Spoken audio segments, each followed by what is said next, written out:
मन अच्छी जेल कर्तृपक्ष द्वारा से मध्य माड़ भी खाई मो पाई एवं से दिन ठारू मुझे पिता भली सम्मान करुली एवं मत भी से अत्यंत स्नेह करुले। परवर्ती काल में राजनीतिक जीवन में एका संगे कार्य कर सुरेंद्रनाथ नायक वियोग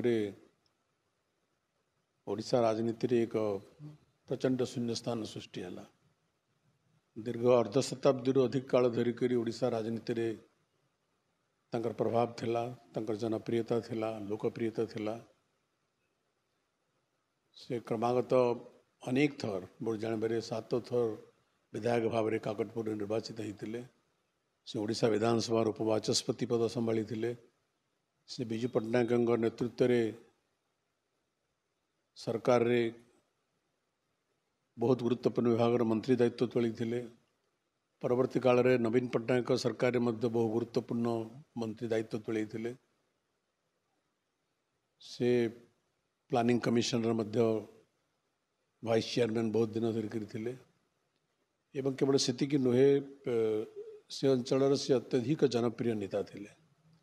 मोर व्यक्तिगत भाव में सहित अति गभीर एवं निबिड़ संपर्क थिला।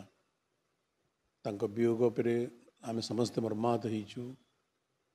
एवं मोर मन अच्छी जितेबले मु छात्र थी से समय सहित मोर संपर्क से सेतेबेले विधानसभा सभ्य भी हो सारी थे, मोठ यथेष्ट बड़ थे। एवं जितेबले जरूरीकालीन परिस्थिति जारी है एवं आम सब छात्र आंदोलन करूँ जरूरीकालीन परिस्थिति विरुद्ध रे तत्कालीन सरकार अविचार और अन्याय विरुद्ध रे आमको पुलिस गिरफ्त करी जेल को पठेला। एवं मोर मन अच्छी जितेबले संबलपुर रे 3 मास जेल जीवन काटला परे मते हाथकड़ी पिंधे राउरकेला जेल को ट्रांसफर कर निगला। तार किछि दिन पर सुरेंद्रनाथ नायक को पूरी जेल रू आनागला राउरकेला जेल हाथकड़ी पिंधे एवं पूरी जेल रे राउरकेला जेल रे तांको सहित दीर्घ अनेक मास वर्षाधिक काल रहिबार मते सौभाग्य मिलता। एवं मोर मन अच्छी आम युवक थिलु तांकर किछि अनुभव थिला सेते बेले एवं जेल कर्तृपक्ष विचार अन्याय एवं अत्याचार विरुद्ध रे जेल भितर जिते आम आंदोलन कलु मिशाबंदी माने से समय मत जिते एक सेल पुरे दिगला दीर्घ 10 दिन काल से समय तार प्रतिवाद करते सुरेंद्रनाथ नायक जेल भितर एवं अनशन बसी थे।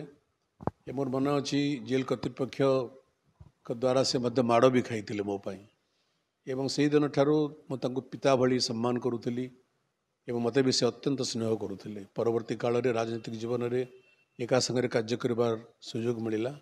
तांका स्मृति ओडिशा पाई भी अमलिन एवं व्यक्तिगत भाव में मो पाई मध्य चिरस्मरणीय रहिबो।